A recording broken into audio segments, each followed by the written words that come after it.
Class 10ৰ ছাত্ৰ-ছাত্ৰীসকল নমস্কাৰ। তোমালোকক মই বৃত্ত সম্বন্ধীয় কালি আৰু পৃষ্ঠকালি আৰু আয়তন এই চেপ্টাৰ দুটাৰ পৰা মেট্ৰিকত অহা কুৱেশ্যনবোৰ তোমালোকক মই সমাধান কৰি দি আহিছোঁ। আজি আৰু এটা কুৱেশ্যন লৈছোঁ। এই কুৱেশ্যনটো মেট্ৰিক পৰীক্ষাত আহিছে 2021ত আৰু এই কুৱেশ্যনটো বৃত্ত সম্বন্ধীয় কালি চেপ্টাৰৰ পৰা আহিছে, কিন্তু এই কুৱেশ্যনটো তোমালোকৰ বৃত্ত সম্বন্ধীয় কালিৰ সেই চেপ্টাৰটোত নাই। তথাপিও আৰু সেই নিয়মেৰে আমি কৰিব লাগিব। চোৱা, কুৱেশ্যনটোত প্ৰতি মিটাৰত 24 টকা হাৰত এখন বৃত্তাকাৰ পথাৰৰ বেৰ দিয়া কামত 5,280 টকা খৰচ হয়। প্ৰতি বৰ্গ মিটাৰত 0.5 টকা, এটা 0 লাগিব, 0.50 টকা হাৰত হাল বাব লাগে। পথাৰখনৰ হাল বোৱা খৰচ নিৰ্ণয় কৰা। গতিকে এই কুৱেশ্যনটো আহিছে 2021ত। চাবা, যেহেতু পথাৰখন বৃত্তাকাৰ, আমি ধৰা হ'ল বৃত্তাকাৰ পথাৰখনৰ ব্যাসাৰ্ধ r মিটাৰ। আমি ব্যাসাৰ্ধটো মিটাৰত লৈছোঁ কাৰণ প্ৰশ্নটোত ইউনিটবিলাক মিটাৰত আছে। নেক্সট চাবা, এটাকে বৃত্তাকাৰ পথাৰখনৰ পৰিধি, বৃত্তৰ পৰিধি তোমালোকে জানাই 2πr, এইটো মিটাৰ হ'ব, আৰটো আমি মিটাৰত লৈছোঁ, গতিকে পৰিধি মিটাৰত হ'ব। এতিয়া আমাক প্ৰশ্নটোত দিয়া আছে প্ৰতি মিটাৰত 24 টকা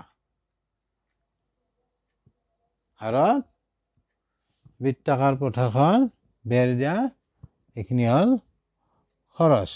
প্ৰতি মিটাৰত খৰচ হয় 24 টকা। এটাকে আমি 2πr মিটাৰত কিমান টকা খৰচ হ'ব। এতিয়া আমাক প্ৰশ্নটো দিয়া আছে 1 মিটাৰত খৰচ 24 টকা, গতিকে 2πr মিটাৰত কিমান খৰচ হ'ব। এইটো ঐকিক নিয়মত তোমালোকক বুজাই দিছোঁ। 1 মিটাৰত খৰচ ইমান টকা, গতিকে 2πr মিটাৰত কি হ'ব, পূৰণ। এইখিনি পূৰণ কৰিলে তুমি পাবা 48πr, ইমান টকা হ'ব। এইবাৰ এইটো এককটো টকালৈ ৰূপান্তৰ হ'ব। তে এইখিনি আমি পালোঁ ইমান টকা, অৰ্থাৎ এই পৰিধি ইমান মিটাৰ তোমাৰ বেৰ দিয়া কামত খৰচ হ'ব ইমান টকা, কিন্তু প্ৰশ্নত দিয়া আছে আমাক এইটো ইমান টকা দিয়া আছে, গতিকে এইখিনি ইকুৱেল কি হ'ব, 5,280 এইখিনি হ'ব। এতিয়া এইখিনি আমি সমাধান কৰি আৰৰ ভেলু উলিয়াম। এইখিনি চাবা, πr, এইখিনি আমি আগে হৰণ কৰি লওঁ, 5,280 48, এইখিনি তুমি কাটাকাটি কৰা, 2ৰে কাটিলে তুমি পাবা 24, ইয়াক 2ৰে কাটিলে 2640, ইয়াক 2ৰে কাটা 12, ইয়াক 2ৰে কাটিলে পাবা তুমি 1320, 12ৰে ইয়াক কাটিব পাৰিবা ডাইৰেক্ট, এইটো হ'ব 110, এইখিনি পাবা। এতিয়া আমাৰ কি থাকিল, এইখিনি মই মুছি দিওঁ। এইখিনি বুজি পালা নিশ্চয়।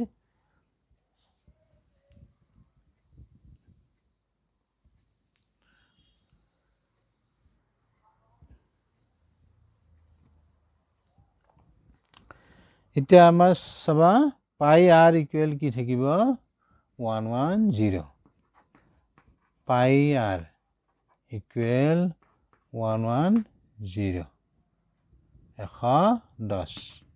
এতিয়া আমাক লাগে r ইকুৱেল 110 হৰণ পাই, এইখিনি কৰা। এইখিনিৰ পৰা আমি কি পাম, চোৱা আৰৰ ভ্যালু লাগে আমাক r ইকুৱেল পাইৰ ভ্যালু বহাই দিয়া 110 এইখিনিৰ পৰা এইখিনি চোৱা পাই r ইকুৱেল 110 তোমাৰ r ইকুৱেল পাইটো ইফালে হৰণ হ'ব পূৰণ আছে ইফালে এইখিনি পালা এতিয়া এইখিনিৰ পৰা আমি কি পাম ৰিজাল্ট r ৰ ভ্যালু এইখিনি এনেকৈ লিখিব পাৰিবা এনেকৈ এটো এনেকৈ লিখিবা এতিয়া চোৱা এইখিনি তুমি 11 ৰে কাটা 10 ইয়াক 11 ৰে 2 এই 2 ৰে ইয়াক কাটা 5 কি থাকিল 5 into 7 তে r ৰ ভ্যালু পাই যাবা r ইকুৱেল পালো আমি 35 এটাকে আমি পাই গেলো বৃত্তাকাৰ পথাৰখনৰ ব্যাসাৰ্ধ পালো ব্যাসাৰ্ধ পালা তুমি r ৰ ভ্যালু পালো 35 তে আমাৰ ব্যাসাৰ্ধ আমি পাই গেলো r ৰ ভ্যালু ইয়াতে লিখি থৈ দিলো মই 35 মিটাৰ হ'ব এটো এতিয়া আমাক কি লাগিব প্ৰতি বৰ্গ মিটাৰত 0.50 টকা হাৰত হাল বাব লাগে তে এতিয়া আমাক লাগিব কালি যেহেতু বৰ্গ মিটাৰ আছে গতিকে আমি এতিয়া কৰিম বৃত্তাকাৰ পথাৰখনৰ কালি কিমান হ'ব বৃত্তাকাৰ পথাৰখনৰ কালি উলিয়া বৃত্তাকাৰ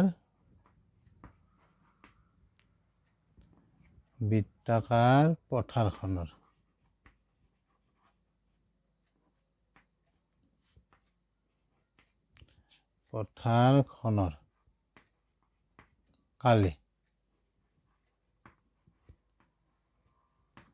কালি তোমালোকে জানা বৃত্তৰ কালি পাই r স্কয়াৰ তেতিয়া তুমি পাইৰ ভ্যালু বহাই দিয়া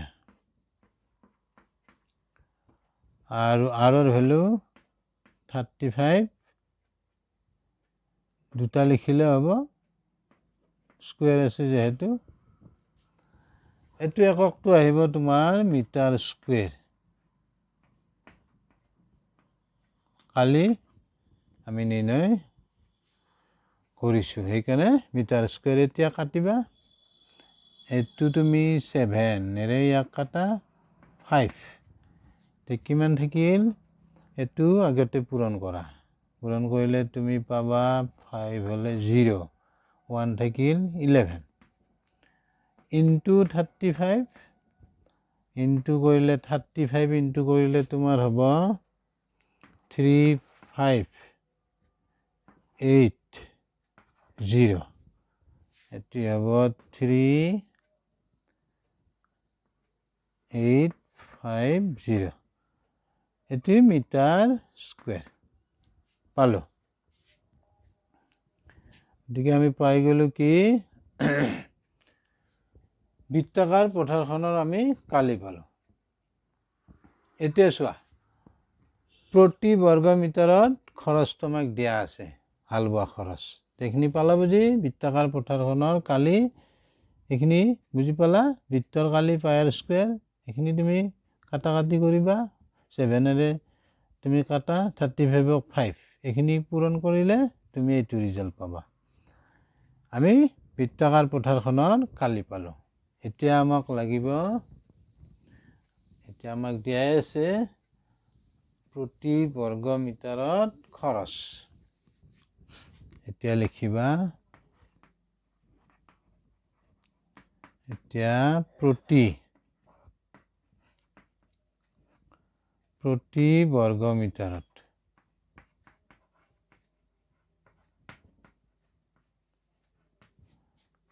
বৰ্গ মিটাৰত হাল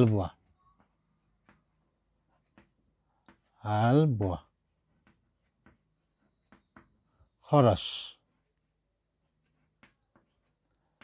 আমাক দিয়া আছে সেইটো 0.50 টকা। এটি 0 নিলিখিলে হয়। তে চোৱা ঐকিক নিয়মত কৰিছোঁ প্ৰতি বৰ্গ মিটাৰত, বা এইটো আমি প্ৰতি নিলিখি আমি লিখিব পাৰোঁ 1 বৰ্গ মিটাৰত। প্ৰতি মানে 1। 1 বৰ্গ মিটাৰত হাল বোৱা খৰচ দিয়া আছে এইখিনি 0.50 টকা। এতিয়া আমি কি পালোঁ? তেখেত 3850 মান বৰ্গ মিটাৰত হাল বোৱা খৰচ। গতিকে এইখিনি পূৰণ হ'ব 0.50 ইনটু 3850, এইখিনি ইনটু কৰিবা। এইটো এককটো আহিব টকাত। এইখিনি তুমি ইনটু কৰিবা, এইটো খৰচ। এইখিনি তুমি ইনটু কৰিলে পাবা, পূৰণ কৰি চাবা তোমালোকেও 1925 অলপ তলত লিখি দিওঁ 1925 টকা। ইয়াতে শেষ। গতিকে বুজি পালা নিশ্চয়। মই একেবাৰে সহজ পদ্ধতিৰে বুজাই দিছোঁ ঐকিক নিয়মত। আৰু এই কুৱেশ্যনটোত মাৰ্ক আছে 3 মাৰ্ক আছে।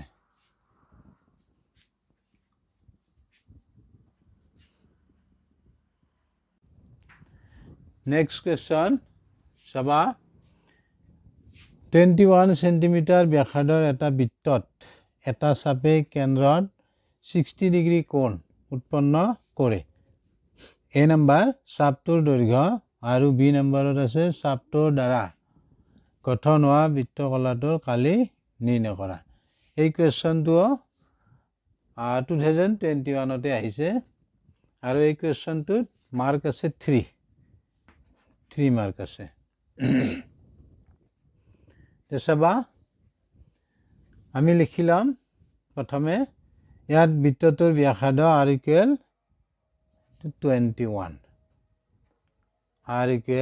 21 সেন্টিমিটাৰ। 21 সেন্টিমিটাৰ। তাৰপিছত তুমি লিখিবা বৃত্তকলাৰ কোণ থিটা ইকুৱেল 60 ডিগ্ৰী। এইটো তুমি এনেকৈ ছবিটো আঁকি লৈ বৃত্তটো আঁকি লৈ চাব পাৰা।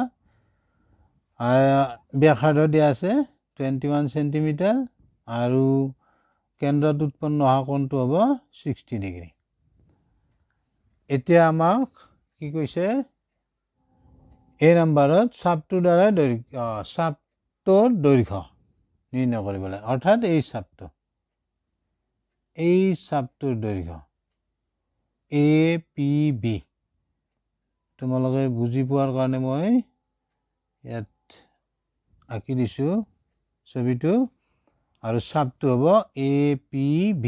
এই চাপটোৰ আমি দৈৰ্ঘ্যটো উলিয়াব লাগে ফাৰ্ষ্ট এ নম্বৰত, আৰু 2 নম্বৰত আমি বি নম্বৰত উলিয়াব লাগে APB। এই চাপটোৰ দ্বাৰাই গঠন হোৱা বৃত্তকলা। এইটো এই চাপটোৰ দ্বাৰাই গঠন হোৱা বৃত্তকলাটো হৈছে এইটো এনেকৈ এইটো। অৰ্থাৎ OAPB এই বৃত্তকলাটো OAPB এই বৃত্তকলাটোৰ আমি কালি উলিয়াব লাগে। অৰ্থাৎ APB চাপটোৰ দ্বাৰাই গঠন হোৱা বৃত্তকলাটো হ'ল OAPB। এইখিনি লিখিবা। এতেকে APB চাপটোৰ দৈৰ্ঘ্য। আমাৰ এইটো ফৰ্মুলা তোমালোকে মনত ৰাখিবা। থিটাৰ ভেলু 60 ডিগ্ৰী, ডিগ্ৰীটো নিদিবা, 60 লিখা। 60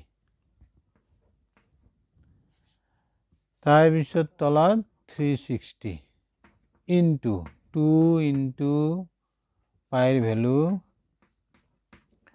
নেক্সট আৰৰ ভ্যালু 21 এটো এককতম সেন্টিমিটাৰ আছে দি সেন্টিমিটাৰত আহিব তেখনি কাটিবা 0 0 6 এৰে কাটা 36 ক 6 এই 2 ৰে কাটা ইয়াক 3 এই 3 ৰে তুমি কাটিবা 21 ক 7 এই 7 এই 7 তে কি থাকিল আমাৰ হলা বুজি এখিনি 0 0 কাটিবা 6 এৰে 36 ক 6 পাবা এই 2 ৰে কাটা 6 ক 3 এই 3 ৰে 21 ক কাটিবা 7 7 7 যাব আমাৰ 22 থাকিব তেখনি আমি লিখিম নেক্সট আমি সাপটোৰ দৈৰ্ঘ্য পাই গলো APB সাপটোৰ দৈৰ্ঘ্য 22 সেন্টিমিটাৰ পাই গলো APB সাপটোৰ দৈৰ্ঘ্য 22 সেন্টিমিটাৰ এতিয়া আমি নেক্সট এটো আছিল আমাৰ A নাম্বাৰটো A বুলি দিবা নাম্বাৰটো A নাম্বাৰটো হল এতিয়া আমি সাপটোৰ দ্বাৰাই গঠন হোৱা বৃত্তকলাৰ কালি নিৰ্ণয় কৰিম এইখিনি মই মুছি দিলো এবাৰ B নাম্বাৰ তে লিখিম আমি সাপটোৰ দ্বাৰাই গঠন হোৱা বৃত্তকলাৰ কালি APB এই সাপটোৰ দ্বাৰাই গঠন হোৱা বৃত্তকলাটো হল OAPB তে আমি এনেকৈ লিখিলে হ'ব APB সাপটোৰ দ্বাৰাই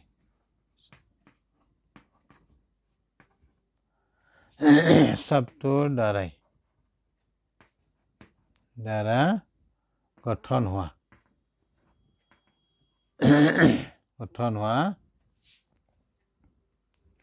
বৃত্তকলাৰ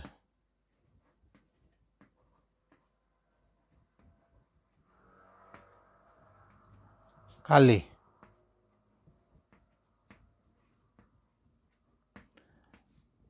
আমাৰ সূত্ৰটো আছিলে থিটা বাই 360 ইনটু পাই r স্কয়াৰ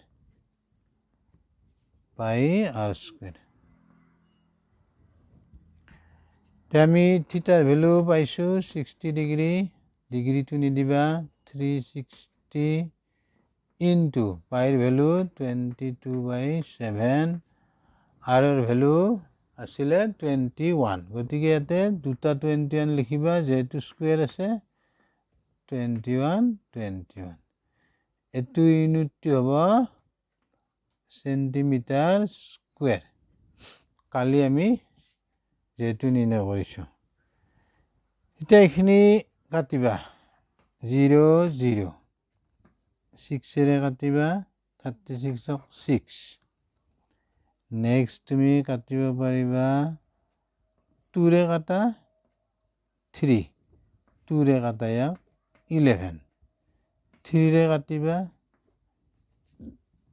21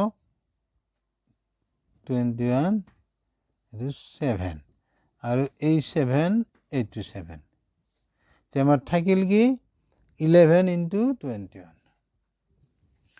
তে আমাৰ থাকিল 11 into তে এখিনি থাকিব 11 into 21 ইউনিটটো হ'ব সেন্টিমিটার স্কয়ার হলা বুজি এখিনি কাটা কাটিখিনি 0 0 কাটিবা 6 এৰে কাটা 36 ক 6 তাৰ পিছত 6 ক 2 ৰে কাটা 3 11 তুমি 22 কাটা 2 ৰে 11 তাৰ পিছত 3 ৰে কাটিছো 21 ক 7 তাৰ পিছত 7 7 কেনসেল থাকিল 11 into 21 তেখিনি পূৰণ কৰিবা কেনেকৈ পূৰণ কৰিবা 11ৰে তুমি পূৰণ কৰিলে কি পাবা এটা ট্ৰিক্স দিছোঁ মই 2 1 লিখিবা আৰু 2 আৰু 1 প্লাছ কৰি মাজত লিখিবা 3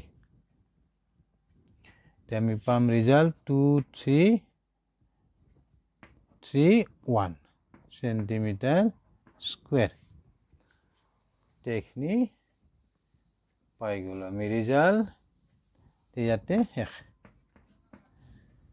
তোমালোকে অংক দুটা বুজি পালানে নাই কমেণ্টত জনাবা আৰু ভিডিঅ'টো লাইক শ্বেয়াৰ কমেণ্ট আৰু ছাবস্ক্ৰাইব কৰিবা থেংক ইউ বাই বাই